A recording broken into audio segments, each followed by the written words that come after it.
हाँ स्टूडेंट, मैं हूं अंकित शर्मा। तो आज हम पढ़ेंगे पोलिनोमियल्स के बारे में, जो आरबीएससी 10th क्लास का 3rd चैप्टर है, जिसका नेम है पोलिनोमियल। तो पोलिनोमियल को हिंदी में बोलते हैं बहुपद। नॉर्मली जो मैथ्स के वर्ड हैं पोली वर्ड, वो लिया गया है ग्रीक लैंग्वेज से। इसका मतलब होता है बहु, मतलब कि मैनी, बहुत ज़्यादा। तो पोली जैसे पॉलीमर हमने पढ़ा होगा, साइंस में आपने पढ़ाया होगा, उसके बाद में पॉलीगन पढ़ा होगा। तो पोली का मीन्स होता है मैनी, बहुत ज़्यादा, बहुत सारे। उसके बाद पोलिनोमियल जो मल्टीनोमियल्स में से लिया गया है, इसका मतलब होता है पद, तो इसके साथ में नाम आ जाता है बहुपद। तो क्या होते हैं पोलिनोमियल, पहले ये जानना आपको जरूरी होता है। तो कोई भी अगर वेरिएबल और कांस्टेंट दोनों मिलके प्लस हो रहे हो या माइनस हो रहे हो, उन पे कोई ऑपरेशन लगा हुआ होता है, तो उनको पोलिनोमियल सिंपली नाम दे दिया जाता है। लाइक एज हम बात करें, जैसे मैं यहाँ पे कुछ लिख देता हूँ a0 a1x a2 की x की पावर 2, ऐसे करके हम an x की पावर n तक चले जाएं, इसको हम बोलेंगे पोलिनोमियल। लाइक एज यहाँ पे जैसे इसको हटा भी दें तो ये a0 भी यहाँ पे अपना पोलिनोमियल है। अब कैसे है, a0 का मतलब यहाँ कोई नंबर है, जैसे 5 अकेला 5 भी है, ये भी अपना पोलिनोमियल है और नंबर भी है। बात करें हम एक की a1 की पावर, ये a1x है। a1x का मतलब यहाँ पे कोई डिजिट है, 7 है और इसके साथ में x लगा हुआ है कि वेरिएबल। अब एक बात और ध्यान से देखिएगा, जो भी ABCD के जो वर्ड्स होते हैं ABCD Z तक, या फिर अल्फा बीटा गामा, कोई भी साइंस की लैंग्वेज, उनको हम बोलेंगे, इनको बोलते हैं हम वेरिएबल। और जो यहाँ पे नंबर होते हैं उनको हम इसका कोफिशिएंट बोल सकते हैं, या फिर इसको कांस्टेंट टर्म बोल सकते हैं। अब कांस्टेंट टर्म क्या होती है, जो नंबर में आती है, लाइक एज 1 2 3 4, ये कांस्टेंट टर्म होती है यहाँ पे। तो ये तो बात थी इसके अंदर कि पोलिनोमियल होता क्या है। तो पोलिनोमियल हमने सिंपली समझ लिया कि ये होते हैं पोलिनोमियल। अभी पोलिनोमियल के अंदर थोड़ा सा हम देख लेते हैं कि पोलिनोम कितने टाइप्स के होते हैं। तो यहाँ पे उसके लिए मैंने पहले ही राइट कर दिया ताकि वीडियो ज़्यादा लंबा ना बने। तो सबसे पहले अकॉर्डिंग टू टर्म समझते हैं हम, अकॉर्डिंग टू टर्म्स, कि टर्म्स को हम काउंट करके बता सकते हैं कि कौन सा पोलिनोमियल, इसको कौन सा नेम दिया जा सकता है। जैसे हम मोनोमियल की बात करें, मोनोमियल एग्जाम्पल हम समझे इसका, अकेला एक्स आ गया, यहां पर कहीं भी प्लस माइनस नहीं दिख रहा आपको, तो ये अकेला आ गया, तो इसको मोनोमियल हम नाम दे देंगे। लाइक एज बात करें हम 5x², यहां पे इसमें कुछ प्लस नहीं हो रहा, कुछ माइनस नहीं हुआ है, ये भी मोनोमियल में आ गया। या मैं सिंपली यहां पे 8 भी राइट कर दूं तो ये भी किस में आ गया, मोनोमियल में आ गया। तो ये एग्जांपल थे मोनोमियल के। मोनोमियल क्या बोलता है कि सिर्फ मेरे पास एक ही टर्म होगी। अभी आप समझ जाओगे जैसे डबल टर्म कैसे आ जाए। बाइनोमियल बोलता है कि मेरे अंदर डबल टर्म होगी, 2 टर्म्स होगी, तभी मैं बाइनोमियल कहलाऊंगा। उतनी देर हम पोलिनोमियल में ही चलते रहेंगे। बाइनोमियल के लिए देखते हैं, जैसे मैं यहां राइट कर दूं 5x+2, तो यहां डबल टर्म नहीं होगी, 1 टर्म 2 टर्म, सो बाइनोमियल। बात करें हम -3x + 5x², 5x² को चाहे पहले लिख दो, कोई दिक्कत नहीं उसमें। तो ये भी यहाँ भी डबल टर्म है, 1 टर्म एंड 2 टर्म। तो अगर 2 टर्म्स फिर से आ गई तो ये भी क्या बन गया हमारा, बाइनोमियल। अब बात करते हैं हम ट्राइनोमियल की। ट्राइनोमियल क्या होता है, सिंपली वही है कि जिसमें 3 डिजिट आ जाए, लाइक एज 3x² + 8x + 3, या मैं बात करूं 5x² + 6x + 2, या मैं बोल दूं यहाँ पे 8x³ + 3x + 2, ये भी ट्राइनोमियल में आ गए। सारे इसके एग्जांपल हो गए ट्राइनोमियल के। कैसे हुए, इन पे एक स्क्वायर भी है, स्क्वायर की इसमें कोई नीड नहीं होती है डिग्री के अलग, हम आउटसाइड इधर से पढ़ेंगे अकॉर्डिंग टू डिग्री के अंदर। लेकिन यहाँ पे सिर्फ टर्म्स की बात करते हैं। देखिए यहाँ पे 1 टर्म 2 टर्म एंड 3 टर्म। अब आपको मैं पूछता हूं, देखिए यहाँ पे देखिए, यहाँ भी 3 टर्म है और यहाँ भी 3 टर्म है, ट्राइनोमियल नाम हो गया। जैसे बात करें हम, अब ये बताइए 5x + 3x + 4 है, ये कौन सा है पोलिनोमियल। अब आप इसको बोलोगे कि सर यहाँ पे 3 टर्म्स है तो ये तो ट्राइनोमियल हो गया, लेकिन नहीं, ये ट्राइनोमियल नहीं है, ये बाइनोमियल है। कैसे, बिकॉज यहाँ पे दोनों पे वेरिएबल सेम है, 5x और 3x है, दोनों को हम प्लस कर देंगे, देन 8x एंड +4, सो ये क्या बन गया हमारा, बाइनोमियल। तो सिंपली कैसे पता करते हैं कि ऐड हो जाते हैं जो नंबर, उनको ऐड करिए पहले, हम सीधा उसको नेम नहीं दे सकते हैं कि ये ट्राइनोमियल है या फिर बाइनोमियल है या फिर मोनोमियल है। तो ये क्या बन गया अपना, बाइनोमियल बन गया। अब इसी के अंदर 4 टर्म्स के लिए आ जाते हैं, 5 टर्म्स के लिए आ जाते हैं, 6 के लिए, किसी के भी आ सकते हैं। तो अब सिंपली हम उसको 4 टर्म्स पोलिनोमियल बोल सकते हैं, या फिर हम उसको डायरेक्ट पोलिनोमियल भी नेम दे सकते हैं। तो ट्राइनोमियल तक तो हमें नेम देना पड़ता है कि ये मोनोमियल है, ये बाइनोमियल है, ये ट्राइनोमियल है। सिंपली अगर इसके आगे कोई 4 टर्म्स का आ गया तो उसको हम डायरेक्ट क्या नाम दे देंगे, पोलिनोमियल, उसको हम नेम दे सकते हैं। अब डिग्री के अकॉर्डिंग देखते हैं, सबसे इंपॉर्टेंट कांस्टेंट की बात करें। कांस्टेंट की, कांस्टेंट में क्या होता है कि कोई भी कांस्टेंट नंबर आ जाए, जैसे 8 आ गया, 5 आ गया, 4 आ गया, ये सारी कंडीशन क्या होती है, कांस्टेंट की होती है, तो इसको कांस्टेंट पोलिनोमियल बोलते हैं। इसके अंदर यहाँ पे लीनियर पोलिनोमियल होता है। लीनियर पोलिनोमियल देखो क्या होता है, लीनियर के अंदर क्या आता है कि किसी भी जो वेरिएबल रहेगा, वेरिएबल उसकी पावर हमेशा 1 रहेगी, उसकी पावर हमेशा क्या रहेगी 1। लाइक है जैसे हम बात करें यहाँ पे 5y लिखा मैंने, अब y पे अगर पावर देखें यहाँ पे तो y की पावर ओनली 1 है, यहाँ पे सिर्फ 1, जिसपे कुछ भी पावर नहीं होती उस पे हमेशा 1 पावर होती है। जैसे यहाँ पे बात करें, यहाँ पे पावर 0 थी, कैसे अक्स की या जेड की मान लो किसी की पावर यहाँ पे 0 थी, 0 पावर क्या होती है हमेशा 1 होती है। हम किसी भी नंबर की अगर पावर को 0 ले लेते हैं उसकी वैल्यू हमेशा क्या होती है 1। तो मैं यहाँ पे बोल सकता हूँ कि यहाँ x की पावर 0 रही होगी, ये पॉलिनोमियल तो है लेकिन कांस्टेंट पॉलिनोमियल है, क्योंकि यहाँ सिर्फ नंबर आ रहा है, वेरिएबल तो यहाँ से गायब हो जाता है।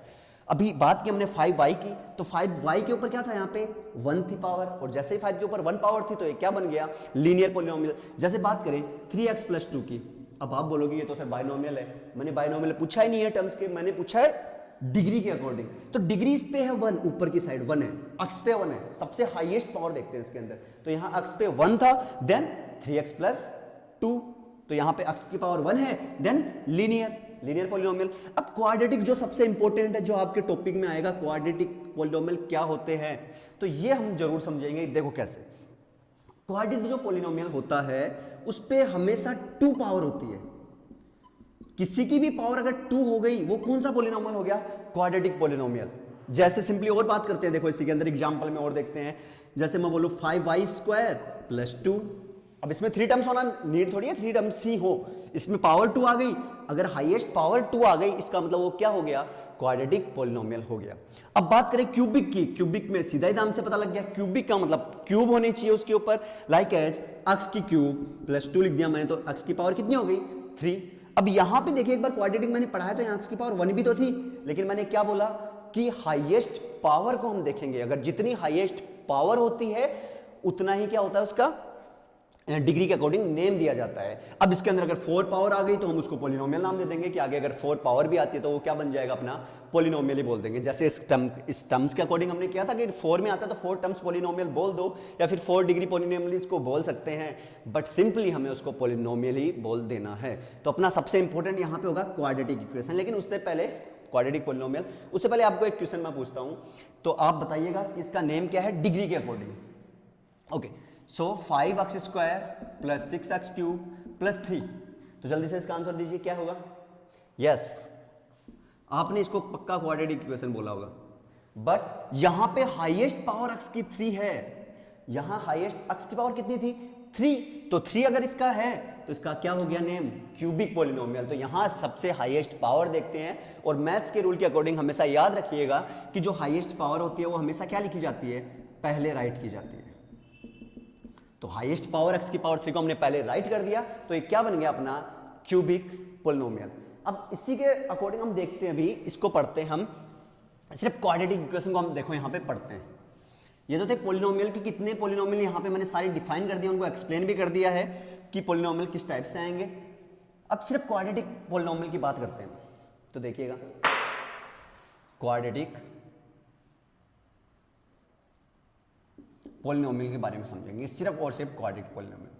क्वाड्रेटिक पॉलिनोमियल कैसे होगा, अभी मैंने आपको बताया कि एक तो होगी x की पावर, एक होगा x और एक होता है कांस्टेंट, तो हम इसको नेम देते हैं a, b और c। यहाँ पे कोई कांस्टेंट रहेंगे, a का मतलब कोई भी नंबर, b का मतलब कोई भी डिजिट ही कोई भी हो सकती है, और c का मतलब कोई भी और भी डिजिट हो सकती है। यहाँ पे कि a, b, c की जगह कोई भी यहाँ पे डिजिट्स हो सकती है।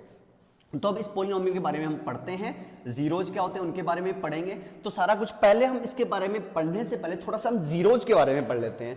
जीरोज आएंगे तभी पॉलिनोमियल, यहाँ पे देखो इसका यूज करेंगे हम। जीरोज क्या होते हैं, देखो जीरोज, अभी जीरोज के बारे में पढ़ते हैं हम। जीरोज, कोई भी अगर सिंपली हमें पॉलिनोमियल दिया है, जैसे x + 2 दिया है और बोला है find out it's zeros, zeros find out करने। जीरोज फाइंड आउट करने से पहले हमेशा एक बात याद रखनी पड़ती है कि जितनी इसमें हाईएस्ट पावर है वेरिएबल की, तो इसमें हाईएस्ट पावर कितनी है 1, तो इसका जीरोज भी कितना होगा 1 ही होगा। इसको क्या करना है, आपको 0 के इक्वल कर देना है, और x इधर ही रख लो, प्लस के 2 को अगर उधर की साइड भेजेंगे तो -2 बन जाएगा, तो इसका जीरोज क्या हो गया -2 हो गया, और एक ही जीरोज हुआ क्योंकि इसकी पावर ही 1 थी। अब ये जीरोज क्या होते हैं, जैसे x + 2 था और आपका आंसर आया था जीरोज में -2, इसका मतलब है कि x की जगह अगर -2 रखेंगे हम तो इसकी वैल्यू कितनी हो जाएगी, 0 हो जाएगी, कि 2 से 2 कैंसिल हो जाता है, इसलिए इसकी वैल्यू कितनी बन गई, 0 ही बन गई, इसलिए जीरोज इनको नाम दिया जाता है। जैसे मैं बात करूं यहाँ पे एक और, यहाँ पे सिंपली मैं राइट कर देता हूं x² - 25, इसके जीरोज निकालने हैं हमें। तो सबसे पहले हमने देखी इसकी पावर कितनी है, तो पावर यहाँ पे दिख रही है हमारे पास, कितनी है पावर, 2 है x की पावर। इसका मतलब जीरोज भी हमारे कितने होंगे, 2 ही होंगे। तो अब अगर 2 जीरोज होंगे मतलब 2 ही आंसर आएंगे। तो देखिए क्या करेंगे हम, अक्स यही रख लेते हैं, प्लस के माइनस के 25 को उधर की साइड भेजा तो प्लस का 25 बन गया। और जैसे स्क्वायर को उधर भेजते हैं किसमें चला जाता है, रूट में चला जाता है। और 25 का रूट कितना होता है, अब आप बोलोगे 5 होता है, यहाँ पर तो अपना आंसर एक ही आया। तो हमेशा एक बात और ध्यान रखनी है, कभी भी अगर रूट ओपन करते हैं तो हमारे पास 2 आंसर आते हैं, दोनों प्लस और माइनस के आते हैं। तो हमारे डबल आंसर है इसके, या तो प्लस का 5 होगा इसका आंसर, या फिर क्या होगा माइनस का 5। ये 2 आंसर हमारे यहाँ से निकल के आ गए हैं कि जितनी इसकी पावर है उतने इसके आंसर हैं। तो यहाँ इसकी पावर 2 थी तो इसके आंसर भी कितने होंगे, 2 ही होंगे, प्लस के 5 और माइनस के 5। देख लीजिए यहाँ पे रख के भी पुट कर देख सकते हैं। प्लस का 5 अगर यहाँ पे पुट करें तो 5 का स्क्वायर माइनस 25, 5 का स्क्वायर होता है 25 और 25 में से 25 गए 0। माइनस का 25 अगर यहाँ पे पुट करते हैं तो माइनस के 5 का स्क्वायर होता है प्लस का ही 25, और 25 से क्या कट हो जाएगा, 25 अगर कट हो जाएगा माइनस का तो क्या बन जाएगा, 0 बन जाएगा। तो ये क्या बन गया, जीरोज बन गया। तो ये है जीरोज के बारे में। अब देखते हैं सिर्फ क्वाड्रेटिक इक्वेशन के बारे में, जिसके जीरोज में क्या रिलेशन होता है उनके बीच में। तो यहाँ पे मैं 3 टाइप से क्वाड्रेटिक इक्वेशन राइट कर रहा हूँ, आप उसको देखिए। सबसे पहले क्वाड्रेटिक इक्वेशन क्या थी, x square minus 36, second x square plus 2x, and third x square plus 5x plus 6। मैंने यहाँ 3 क्वाड्रेटिक इक्वेशन राइट किए और तीनों के जीरोज निकालेंगे। अब क्वाड्रेटिक इक्वेशन कैसे हैं, क्योंकि पावर यहाँ पे 2 है और परफेक्ट कौन सी है वो भी आपको बताऊंगा मैं। तो सबसे पहले देखिए इसकी पावर 2 थी, यहाँ भी 2 है पावर और यहाँ भी 2 है पावर, हाईएस्ट। तो एक क्वाड्रेटिक इक्वेशन है ये, तो पता लग गया। अगर 2 पावर है इसका मतलब इनके जीरोज भी क्या है, सबके 2 ही होंगे। जीरोज भी अगर इनकी पावर ये है तो इनके जीरोज भी क्या होंगे, 2 ही होंगे। अब देखते हैं इसके अंदर, सबसे पहले इसके जीरोज देखते हैं। अब भी मैंने बताया था आपको करना क्या है, आपको 36 को उधर की साइड भेज देना है। इसका एक्स का स्क्वायर था उधर किस में चला गया, रूट में चला गया। और 36 का रूट क्या होता है, प्लस का 6, प्लस माइनस दोनों का 6। तो यहाँ इसके 2 जीरोज आ गए, प्लस का 6 एंड माइनस का 6। तो ये तो क्वाड्रेटिक इक्वेशन में पहली बात। दूसरी देखते हैं इसको कैसे सोल्व करें। इसको सोल्व करने के लिए सिंपली हम क्या करेंगे, दोनों में अक्स को कॉमन लेंगे। जैसे अक्स को यहाँ पे कॉमन लिया, यहाँ से डबल अक्स थे तो एक अक्स ही अंदर बचा, और यहाँ से जो अक्स था वो तो बाहर आ ही चुका है, तो यहाँ पे सिर्फ 2 बच गए, 2 बच गए, तो यहाँ पे 0। तो अब देखिए यहाँ पे सिंपली इसको इतना ही छोड़ना है। अब यहाँ मल्टीप्लाई में आ गया। अब जब भी ये मल्टीप्लाई में आ जाए ऐसे 2 पॉलिनोमियल के साथ में, तो अक्स एक बार तो 0 के बराबर कर दो और एक अक्स को किसके इक्वल कर दो, x प्लस 2 को 0 के इक्वल कर दो। जब भी ऐसे मल्टीप्लाई में आएंगे, जैसे नेक्स्ट क्वेश्चन में देखना उसी में भी होगा कि अक्स एक बार तो इस 0 के इक्वल कर दो, एक बार इस x प्लस 2 को 0 के इक्वल कर दो। तो प्लस का 2 सिंपली जैसे ही उधर जाएगा क्या बन जाएगा, माइनस का 2। तो हमारे पास डबल जीरोज यहां से भी आ गया कि इस पॉलिनोमियल का एक तो 0 ही आंसर है और दूसरा जो जीरोज है वो क्या है, माइनस का 2 है। आफ्टर सबसे जो इंपॉर्टेंट, इसको देखेंगे कि ये कैसे सोल्व होता है। ये थोड़ा सा ध्यान से देखिएगा। करते क्या है इसमें कि ऐसा नंबर हम चूज करते हैं जिसको मल्टीप्लाई करके तो हमारा 6 आंसर आए, कि इसको a मान लेते हैं कि a तो हमारा 1 है, इस पे कुछ भी मल्टीप्लाई 1 नहीं है, इस पे कुछ भी मल्टीप्लाई नहीं है। तो यहाँ पे b है जो x से मल्टीप्लाई हो रहा है वो 5 है, और जो c है अपना वो कांस्टेंट टर्म वो 6 है। तो अब ऐसा नंबर लेना है जिसको मल्टीप्लाई करके तो 6 बन जा, कितने होते हैं 6 आए, और ऐड करके हमारे पास प्लस का 5 आए। ऐसा नंबर हमें लेना है जिसको मल्टीप्लाई करके आए अपना 6 और ऐड करके कितना आए, प्लस का 5।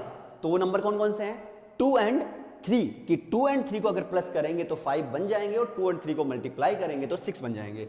तो यहाँ पे हम देखते हैं 5x आया तो इसकी जगह हम 3x और 2x राइट कर सकते हैं। अब 3 और 2 राइट कर सकते हैं या 2 और 3 राइट कर सकते हैं, दोनों में आंसर अपना सेम आएगा। अब यहाँ पे देखिए इसमें कॉमन क्या है, तो दोनों में कॉमन x आ रहा है। x अगर कॉमन आ रहा है, यहाँ डबल x थे तो x आ गया, x का स्क्वायर था, ये x हमने बाहर ले लिया तो 3 आ गया। प्लस इन दोनों में कॉमन देखिए 2x प्लस 6 है, अगर 6 को देखें तो 2 मल्टीप्लाई 3 नहीं लिखते। अब दोनों में फिर से क्या आ गया, अपना 2 कॉमन आ गया। अगर 6 को हम देखें तो 2 मल्टीप्लाई 3 होता है, तो 2 कॉमन आ गया। जैसे यहाँ 2 कॉमन आया, अंदर फिर से बच गया x प्लस 3 इक्वल टू 0। सो अपना आंसर जो आएगा, अब देखो यहाँ 2 टर्म्स दिख रही हैं आपको। अब दोनों में फिर से क्या कॉमन आ रहा है, x प्लस 3 कॉमन आ रहा है, तो x प्लस 3 को फिर से कॉमन ले लीजिए और x प्लस 2 इक्वल टू क्या कर दीजिए 0। दोनों फिर से मल्टीप्लाई में आ गए, जैसे यहाँ पे हुआ था वही ऑपरेशन यहाँ पे करना पड़ेगा।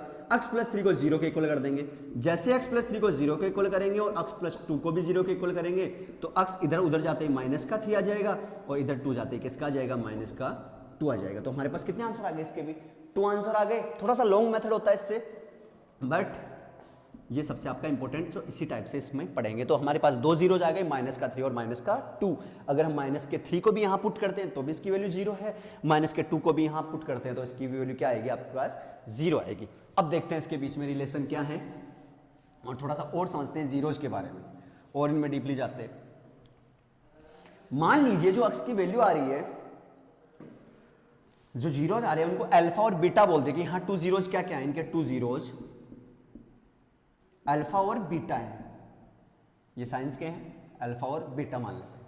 तो सिंपली देखिए इनमें रिलेशन क्या होता है कि अल्फा और बीटा को अगर प्लस करते हैं तब तो हमेशा आता है माइनस का बी अपॉन ए, और अल्फा और बीटा को अगर मल्टीप्लाई करते हैं तो क्या आता है सी अपॉन ए। ये दो रिलेशन आपको याद रखने हैं। अभी आप बोलोगे सर ये क्या था, अभी समझ लेते हैं। थोड़ी देर पहले हमने एक क्वेश्चन किया था जो मैंने इरेज कर दिया गलती से, 5x + 6 था, ये अपना क्वेश्चन था। हमने इसके जीरोज निकाले थे, दो जीरोज निकाले थे जो आपको याद होंगे।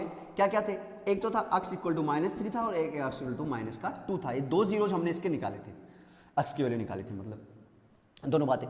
तो इस एक जीरोज को तो अल्फा नाम दे दीजिए, एक तो है -3 और एक क्या है बीटा कितना है -2 है। दो जीरोज का हमने इसको नाम दे दिया कि अल्फा तो हमारे पास आया -3 और बीटा हमारे पास क्या आ गया -2 आ गया। अब इसको देखिए करते हैं सिंपली, बड़ा आसान है कि इनमें रिलेशन कैसे फाइंड आउट करें।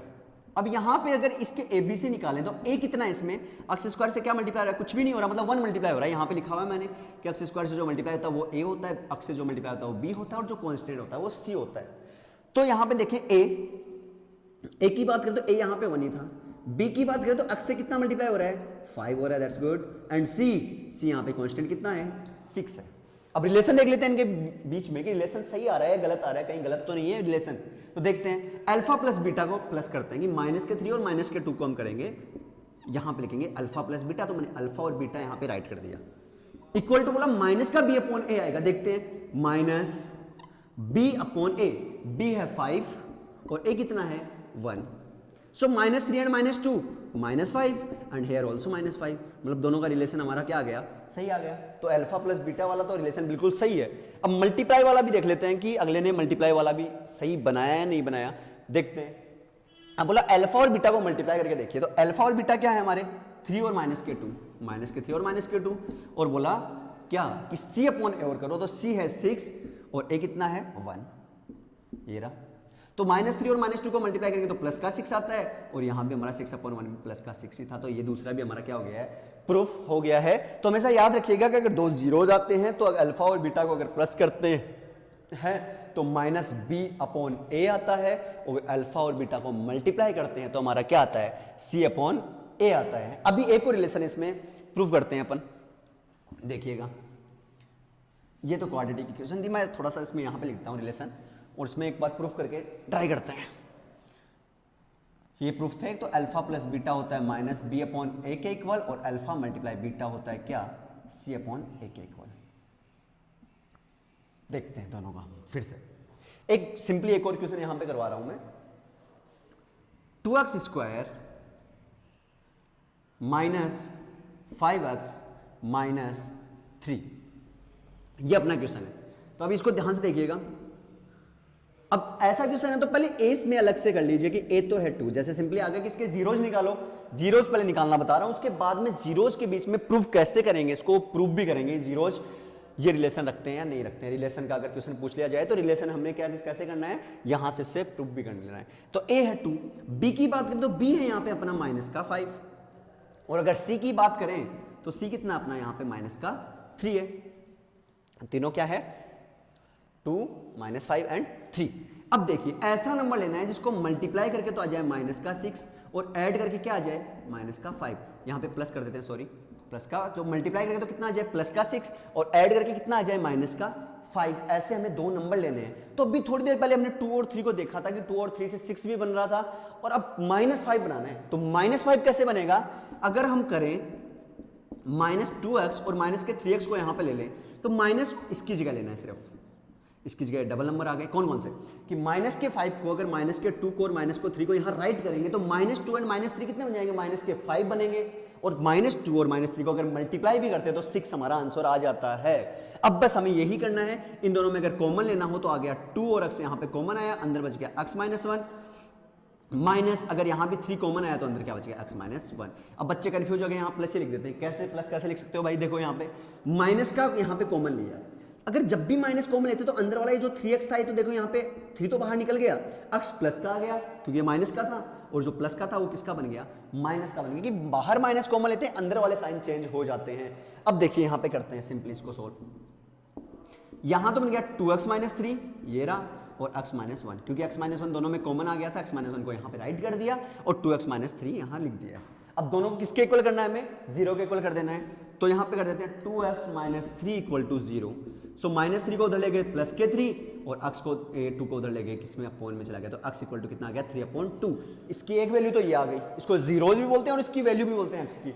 दूसरी वैल्यू देखिए x माइनस 1 की, 1 को उधर ले गए किसका बन गया, प्लस का 1 वहां पे हमने पुट कर दिया, तो x minus x equal to 1 भी बन गया। तो हमारे पास 2 जीरोज भी आ गए हैं। कौन कौन से आए हैं वो राइट कर देता हूं मैं यहाँ पे, एक साथ यहाँ पे नहीं देखता हूँ, यहाँ पे राइट कर देते हैं कि हमारे अल्फा तो आ गया 3/2 और बीटा आ गया है 1। अब बच्चे बोलते हैं अल्फा और बीटा का पता कैसे लगेगा, हम किसी को अल्फा और बीटा किसी को भी मान सकते हो आप। देखिए अब कैसे इनमें रिलेशन प्रूफ करते हैं। ए हमारा कितना था उस क्वेश्चन के अंदर, क्वेश्चन था 2x square minus 5x plus 3। ए तो था 2, बी था माइनस का 5 और सी था 3। ए बी सी देखते हैं, पहला प्रूफ करते हैं, अल्फा प्लस बीटा को ऐड करते हैं, 3 और 1 को ऐड करते हैं, 3/2 को और 1 को ऐड करते हैं, और माइनस का बी, माइनस तो क्वेश्चन में है, क्वेश्चन में भी माइनस है और फॉर्मूले में भी माइनस है, तो माइनस तो ये तो फॉर्मूले का है और ये क्वेश्चन का माइनस, अपॉन ए कितना है 2 है, तो यहाँ पे 2 लिख देते हैं। अब इनको प्लस करते हैं, पहले इधर 2 एलसीएम आया 3 प्लस यहाँ इससे मल्टीप्लाई कर दिया 2, माइनस माइनस प्लस बन गए, मल्टीप्लाई होते 2, ये बन गया 5/2, उधर भी क्या आ गया 5/2। तो पहला रिलेशन तो ये था। दूसरा प्रूव करते हैं, अल्फा इंटू बीटा का क्या था, अल्फा है 3/2, बीटा भी है 1, सी अपना 3 और ए है 2। देखिए 3/2 को 1 से मल्टीप्लाई करेंगे तो भी 3/2 और ये भी 3/2, दोनों फिर से रिलेशन हमारा क्या हो गया, प्रूफ हो गया। तो हम किसी भी अब टाइप का क्वेश्चन आए तो हम इसको सिंपली सोल्व कर सकते हैं। आगे बात करें हम इसको सोल्व करने की। अब ये देखिए इक्वल टू 0 भी लिख देते हैं यहाँ पे। अब एक फॉर्मूला क्या होता है, कई जो होते हैं उसमें हमें पता नहीं लगता है कई बार किसको कितना मल्टीप्लाई करने पे कितने आएंगे, प्लस करने पे क्या आना चाहिए, वो कई बार हमें पता नहीं चलता है। तो एक फॉर्मूला इनके लिए बनाया गया जिसको हमने श्रीधराचार्य फॉर्मूले का नाम दिया। तो श्रीधराचार्य फॉर्मूला देखिए क्या है, श्रीधराचार्य फॉर्मूला क्या होता है, ये फॉर्मूला होता है -b plus minus root b square minus 4ac upon 2a। अब ये क्या है देखिए, अभी यहाँ पे पहले सिंपली एक और चीज यहाँ पे लाइन लिखता हूं मैं, उस पर गौर करना और उसको आपको लर्न भी करना है। क्या है देखिए, अगर बी स्क्वायर माइनस 4ac की वैल्यू 0 से लेस देन है, 0 से कम है, तब क्या होगा, अगर बी स्क्वायर माइनस 4ac की वैल्यू 0 के इक्वल है और बी स्क्वायर माइनस 4ac की वैल्यू अगर 0 से बड़ी है तो क्या होगा। अब ये तीन यहाँ पे हमारे पास तीन चीजें ये आएंगी, ये कंडीशन आएगी, तो क्या होता है देखो, अगर बी स्क्वायर माइनस 4ac 0 से छोटा आएगा तो हमारे पास जो रूट्स आएंगे, रूट भी बोलते हैं उनको जीरोज को, वो होंगे इमेजनरी। क्या हो गए, इमेजनरी। अब देन बात करें बी स्क्वायर अगर 0 के बराबर आ गया तो रूट्स जो दो आएंगे, इनके दो रूट्स आएंगे, वो क्या आएंगे, रियल आएंगे एंड इक्वल आएंगे। अगर बात करें इसकी, अगर बी स्क्वायर माइनस 4ac 0 से बड़ा आ गया तो क्या होगा, हमारे रूट रियल आएंगे एंड क्या आएंगे, डिस्टिंक्ट, मतलब अलग अलग। अब देखिए ये तीन चीजें कैसे हैं। सबसे पहले बात करें हम इनकी कंडीशन की, तो बी स्क्वायर अगर 4ac 0 से छोटा रहा तो क्या हो जाएगा, हमारा इमेजनरी हो जाएगा। बी स्क्वायर माइनस 4ac अगर 0 के इक्वल रहा तो हमारे रियल एंड इक्वल रूट आएंगे, and after then real and distinct कब आएंगे, जब बी स्क्वायर माइनस 4ac 0 से बड़ा होगा। अभी देखते हैं कैसे, देखिए यहाँ पे अब देखते हैं, पहले कोई भी एक क्वेश्चन ले लेते हैं हम, जैसे x square plus 7x plus 10। इसको हमें श्रीधराचार्य से सोल्व करना है, अभी इससे सोल्व नहीं कर रहा हूं मैं, जैसे हमने पिछली वाले में किया था। ठीक है, श्रीधराचार्य से फॉर्मूला लगाते हैं इसके अंदर कि आता है नहीं आता। श्रीधराचार्य फॉर्मूला पहले बोलता है कि इसके रूट्स देख लो इन कंडीशन से कौन से आते हैं, कि हमारे पास अलग अलग मेथड आते हैं कि अगर सिंपली हमें कुछ नहीं दिया, बोला इसको सोल्व करो, तो हम डायरेक्ट सोल्व कर लेंगे इसको। अगर श्रीधराचार्य से सोल्व करना है तो हमें ये फॉर्मूला लगा के इसको सोल्व करना पड़ेगा कि श्रीधराचार्य फॉर्मूला होता क्या है। अब सीधी तरह से फॉर्मूले निकालने से पहले हमें इसकी कंडीशन पता होनी चाहिए। देखो कैसे, ए सिंपली हम बात करें, ए क्या है, अक्ष स्क्वायर पे क्या मल्टीप्लाई हो रहा है 1, बी क्या है अपना अक्ष से क्या मल्टीप्लाई हो रहा है 7, और सी क्या है अपना प्लस का 10। अब बी स्क्वायर माइनस 4 इसे निकालते हैं, इसके लिए इसको डी बोलते हैं, बी स्क्वायर माइनस 4 इसी को डी बोल देते हैं डायरेक्टली। बी स्क्वायर मतलब 7 का स्क्वायर करो माइनस 4 इंटू 1 इंटू 10 कर दो, 4 का 7 का स्क्वायर होता है 49 माइनस ये बन गया 40, तो आंसर कितना आ गया अपना 9। क्या 9 0 से छोटा होता है, बड़ा होता है, इक्वल होता है? तो 9 ऑफ कोर्स 0 से ग्रेटर होता है, और जैसे ही ग्रेटर होता है इसके रियल आएंगे एंड क्या आएंगे, डिस्टिंक्ट, अलग अलग। इसके दो आंसर आएंगे और दोनों ही क्या आएंगे, अलग अलग आंसर आएंगे। तो अब देखिए श्रीधराचार्य फॉर्मूले में रख देते हैं, माइनस का बी, माइनस और बी कितना अपना 7 plus minus root b square minus 4, इसे निकालना नहीं है अब हमें, क्योंकि हमने निकाल दिया है यहाँ पे, ये रहा डी, बी स्क्वायर माइनस 4 इसी की वैल्यू कितनी है अपनी 9 आई है, तो इसको निकालना नहीं है हम यहाँ पे, दोबारा से हम निकालेंगे क्यों, क्यों हमने तो डायरेक्ट यहाँ पे निकाल दिया था इसको पहले, तो इसकी वैल्यू है 9 अपॉन 2 इंटू ए कितना है अपना, ए है 1। देखें -7 प्लस माइनस 9 का रूट कितना होता है 3 होता है। अब आप बोलोगे सर रूट निकाला हमने, 9 को बाहर निकाला, तो प्लस माइनस 3 क्यों नहीं हुआ? कोई बात नहीं है, और ये तो प्लस माइनस इसके थे ना। अभी आप बोलोगे कि ये प्लस माइनस क्यों नहीं हुआ? अगर ये प्लस माइनस यहाँ आता है प्लस माइनस, तो दोनों मल्टीप्लाई होकर वापस प्लस माइनस ही बन जाएंगे, या फिर माइनस प्लस कर दो इनको तो भी ये माइनस प्लस बन जाएंगे, एक ही बात होती है। तो प्लस माइनस इसीलिए लगा रखा है कि अगर रूट में कोई नंबर भी निकले ना तो प्लस माइनस में निकल जाए, इससे पहले हमने यहाँ पे लगा दिया था। ओब्लिक 2 इंटू 1 होता है 2। अब यहाँ पे प्लस माइनस का मतलब क्या है कि एक बार 3 को प्लस का रखो, एक बार माइनस का रखो और फिर सोल्व करो। रख देते हैं कि एक बार तो यहाँ पे 3 रख दो प्लस का, एक बार रख दो यहाँ पे माइनस का, तो 7 और 3 बन गए 10/2, कितने बन गए हमारा आंसर 5, और अगर बात करें 7 में से 3 गए कितने बचते हैं 4/2, तो आंसर कितना आ गया 2। तो हमारे आंसर इसके 2, इसके आते हैं रूट्स बोल दो, चाहे इसकी वैल्यू बोल दो, चाहे इसको क्या बोल दो जीरोस बोल दो, कितने आ गए 5 और 2। तो ये श्रीधराचार्य फॉर्मूला आप राइट कर सकते हो इसको, और इससे ये सिंपली इसको सोल्व भी कर सकते हैं। इसमें अगर इसको प्रूफ करना हो अल्फा प्लस बीटा से, तो वो भी इसको हम प्रूफ कर सकते हैं। आफ्टर देन इसके सिंपली सोल्व हो गया। ये था दूसरा मेथड श्रीधराचार्य से सोल्व करना। पहला मेथड था फैक्टराइजेशन से, हमने इसको फैक्टराइज करके इसको सोल्व किया था। इसको फैक्टराइज भी कर सकते हैं हम, कैसे? अक्स स्क्वायर है, यहाँ पे इसको 5 और 2 ऐसे नंबर लेने हैं कि देखो ऐड करके तो 7 आ रहा है 5 और 2 को, और 5 और 2 को मल्टीप्लाई करके 10 आ रहा है, तो वही तो नंबर लेना था हमें। तो ये भी इस पे भी सोल्व कर सकते हैं। आगे जाएंगे तो इसमें माइनस के 5 और माइनस के 2 इसके आंसर आ जाएंगे। अब देखते हैं कैसे इसको करें आगे। यहां पे बात करें अब, अच्छा सॉरी, पिछले वाले में माइनस का 7 था, माइनस का 3 हुआ था पहले, और माइनस और प्लस का 3 हुआ था, तो ये बन गया कितना माइनस का 10/2 और माइनस का 4/2। तो आया था ये माइनस का 5 और ये आया था माइनस का 2। पिछले वाले में माइनस का 7 था, ठीक है। तो ये हो गया सिंपली सोल्व। अब देखिए इसके अंदर करते हैं नेक्स्ट। दो मेथड तो हमने पढ़ लिए क्वाड्रेटिक इक्वेशन को सोल्व करना। पहला मेथड तो हमने पढ़ा फैक्टराइज करके कि फैक्टराइज कैसे करें, कौन से नंबर को किससे मल्टीप्लाई करके आना चाहिए, प्लस करके क्या आना चाहिए। दूसरा मेथड हमने श्रीधराचार्य फॉर्मूला पढ़ा। अब थर्ड मेथड क्या है, देखो थर्ड मेथड थोड़ा सा ध्यान से समझना। थर्ड मेथड में क्या करेंगे, थर्ड मेथड जो है वही इक्वेशन ले लेते हैं एक बार, वो है परफेक्ट स्क्वायर का। परफेक्ट स्क्वायर करके कैसे इसके रूट्स, कैसे जीरोज इसके निकाल सकते हैं, तो वो है नेक्स्ट मेथड जिसका नेम है परफेक्ट स्क्वायर मेथड। तो परफेक्ट स्क्वायर मेथड देखो अब सोल्व करते हैं। परफेक्ट स्क्वायर मेथड क्या बोलता है, ये बोलता है, चलो यहाँ पे एक 2 लिख देते हैं ताकि थोड़ा सा और आपको समझ में आए, ठीक है। परफेक्ट स्क्वायर मेथड ये बोलता है कि अक्स स्क्वायर पे पहले कोई नंबर है उसको सबके अपोन में भेज दो। जो अक्स स्क्वायर पे अभी तो 1 ही नंबर था, पीछे वाले इक्वेशन की अगर बात करें यहाँ पे 10 कर दूं तो 1 का तो डिवाइड करना ही नहीं है, इसलिए मैंने यहाँ पे 2 लगा दिया ताकि आपको थोड़ा सा सही लगे। थोड़ा पहले हार्ड कर लेते हैं, उसके बाद में सिंपल सॉल्व करते जाएंगे। तो पहला जो स्टेप है वो होता है 2। यहाँ पे क्या है फर्स्ट स्टेप कि जो 2 है एक्स स्क्वायर पे कुछ भी नंबर है उसको डिवाइड में भेज दो सबके। तो सबसे पहले हमें सिंपली क्या करना है, जो 2 था उसको सबके क्या भेज दो, अपोन में भेज देते हैं, क्योंकि इक्वेशन में हम सबके अपोन में भेज सकते हैं। अब यहाँ 0 के अपोन में भेज दे तो 0 ही बन जाएगा, तो हमें भेजने से कोई मतलब नहीं है, या फिर 5 को भी उधर भेज सकते थे पहले, कोई दिक्कत नहीं है। अब अभी 2 से तो 2 कैंसिल हो गया, तो ये एक्स स्क्वायर बन गया, 7x/2 बन गया, और ये जो 5.2 था इसको उधर ले जाओ माइनस का 5.2। दूसरी स्टेप थी हमारी, पहली स्टेप थी जो 2 था उसको सबके अपोन में रखो, और दूसरी स्टेप क्या थी, जो कांस्टेंट टर्म है उसको इधर की साइड ले आओ। ये 2 स्टेप थी हमारी। अब थर्ड स्टेप क्या है, ध्यान से समझिएगा, जो यहां पे अक्ष पे जो भी नंबर अभी मल्टीप्लाई में है करंट में, अभी जो नीचे की साइड 7/2, इसको साइड में जाओ 7/2 को और 1/2 से ही मल्टीप्लाई करना है। हर नंबर, कोई भी यहां पे नंबर आए अपने को सिंपली जाना है साइड में और उसको किससे मल्टीप्लाई कर देना है, 1/2 से मल्टीप्लाई कर देना है। तो कितना आएगा 1/2 से मल्टीप्लाई करने पे, ये 7/4 आएगा। जैसे 7/4 आया, हमें क्या कर देना है, उस 7/4 को,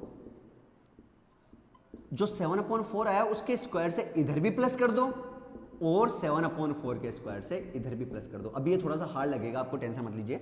सबसे पहली स्टेप क्या आती है, सबसे पहली स्टेप ये होती है कि एक्स स्क्वायर पे अगर कोई भी नंबर है, उस नंबर को क्या करना है, हमें सिंपली सबके डाउन साइड राइट कर देना है। आफ्टर देन जो कांस्टेंट टर्म है उसको इधर की साइड ले आना है। थर्ड स्टेप हमारी क्या रहेगी, जो नंबर है 7/2 जो एक्स पे है नंबर, उस नंबर को साइड में ले जाना है और 1/2 से मल्टीप्लाई कर देना है। तो 7/4 आता है, उसका फिर स्क्वायर दोनों साइड में प्लस करना है। हम कर सकते हैं इक्वेशन में, हम किसी की साइड स्क्वायर प्लस कर सकते हैं, इट्स मैथ्स रूल। अब देखते हैं क्या होता है। अब अगर इसको देखा जाए थोड़ा गौर से, तो ये किससे मिलके बना है, देखिए यहाँ पे वैसे तो डायरेक्ट आपको याद रखना है, तो यहाँ तो का तो एक्स लिखना है, यहाँ का 7/4 लिखना है और इसका होल स्क्वायर लगा देना है। सिंपली तो आपको यही करना है कि एक्स प्लस 7/4 का होल स्क्वायर लगा दो। यहाँ पे आपको हर क्वेश्चन में यही करना है कि जो 7/2 का होल स्क्वायर दोनों साइड तुमने प्लस किया था आपने, उन दोनों को एक साथ यहाँ पे लिखो, बीच वाला यहाँ से गायब हो जाएगा और होल स्क्वायर लगा दो। अब आप बोलोगे गायब कैसे हो गया सर, तो अब देखिए इसका क्या होता है कि x प्लस 7/4 था, इसका स्क्वायर अगर ओपन भी करें तो ये क्या होता है, x प्लस y का होल स्क्वायर क्या होता है, x का square plus 2xy plus y square, यही होता है नॉर्मली। तो x तो यहाँ पे x का स्क्वायर, y का स्क्वायर कर दो 7/4 का स्क्वायर और दोनों को 2 से मल्टीप्लाई कर दो, 2 इंटू एक्स इंटू 7/4, 2 से गया 7 2 टाइम। तो अब देखिए ये आता है कि एक्स का स्क्वायर 7/2x और 7/4 का स्क्वायर, तो कोई दिक्कत थोड़ी है यहाँ पे, तो कोई दिक्कत नहीं है। तो यहाँ पे हम डायरेक्ट लिख सकते हैं x प्लस 7 का होल स्क्वायर था ये नंबर, और यहाँ जाएं तो माइनस का 5/2 और 49/16, इसका हमने स्क्वायर यहाँ पे ओपन कर देना है। आफ्टर देन बात करें यहाँ पे, इसका स्क्वायर अपने को खोलना नहीं है वापस, क्योंकि हमने स्क्वायर बनाया है, तो स्क्वायर ओपन कैसे कर सकते हैं। यहाँ गए हम नीचे की साइड, तो 16 यहाँ पे एलसीएम आ गया, 2 का डिवाइड 16 जाता है 8 टाइम, 8 को 5 से मल्टीप्लाई कर दिया 40 प्लस 49, यहाँ आगे 49 था बिकॉज नीचे 16 ही था। अब x प्लस 7/4 का होल स्क्वायर इक्वल टू 9/16 आ गए। अब इस स्क्वायर को उधर भेजना है हमें, तो जैसे स्क्वायर उधर की साइड जाएगा ये इस पे रूट बन जाएगा, और 9/16 का रूट कितना हो जाता है, 9 का रूट तो होता है 3 और ये बन गया 4, और दोनों किसके, प्लस और माइनस के। अब इतना होने के बाद में अपने को क्या करना है, इधर की साइड से हो रहा होगा आपको, इधर बता देता हूं मैं आपको कि एक बार तो हमें प्लस का यहाँ पे 3/4 रखना है। जैसे प्लस का 3/4 रखेंगे यहाँ पे, ये बन गया माइनस का 7/4, यहाँ से जाते उधर, और क्या बन गया यहाँ पे 4 एलसीएम आया, सो 3 - 7, सो x इक्वल टू माइनस का 4/4, 4 से 4 कैंसिल किया, x इक्वल टू कितना बन गया, माइनस का 1। एक वैल्यू तो आ गई x इक्वल टू माइनस का 1। दूसरी वैल्यू देखते हैं, अगर यहाँ पे माइनस का 3/4 होता, x plus 7/4 equal to minus का 3/4 होता, तो हम क्या करते, 7/4 को उधर ले जाते, तो माइनस का 4 यहाँ पे अगर एलसीएम ले लेते हम, तो माइनस का 3 और माइनस का 7, सो x इक्वल टू माइनस का 10/4, सो माइनस का 5.2 इज आवर आंसर। तो हमने तीन चीजें सीखी हैं। पहले तो हमने पॉलिनोमियल आज के चैप्टर में देख लेते हैं, हमने क्या क्या देखा है। पॉलिनोमियल्स के बारे में देखा हमने, पॉलिनोमियल्स कितने टाइप्स के होते हैं, टर्म्स के अकॉर्डिंग देखा हमने, डिग्री के अकॉर्डिंग देखा, उसके बाद में डिग्री के अकॉर्डिंग एक क्वाड्रेटिक इक्वेशन आई, क्वाड्रेटिक पॉलिनोमियल आया। उस क्वाड्रेटिक पॉलिनोमियल को हमने 3 टाइप से सोल्व करना सीखा। पहला था फैक्टराइजेशन मेथड, दूसरा था सीरीधराचार्य मेथड, और थर्ड जो था परफेक्ट स्क्वायर का था। परफेक्ट स्क्वायर में हमने पहले 2 का डिवाइड किया, फिर जो कांस्टेंट टर्म थी उधर ले गए उसको, और जो यहाँ पे x के पास जो नंबर है उसको 1/2 से मल्टीप्लाई करके उसका स्क्वायर दोनों साइड प्लस कर देना है। जैसे स्क्वायर प्लस किया, ये तो यहाँ पे बन जाता है इसका होल स्क्वायर, और यहाँ पे इसको सोल्व कर देते हैं, तो 2 डिजिट का आंसर आता है, सॉरी प्लस माइनस दोनों के आंसर आते हैं, उनको हमने सिंपली सोल्व कर लेना है। तो 2 हमारे जीरोज आ जाते हैं, या फिर x की वैल्यू बोल दो, ये सारे यहाँ पे आ जाते हैं। सो आज के लिए इतना ही, धन्यवाद।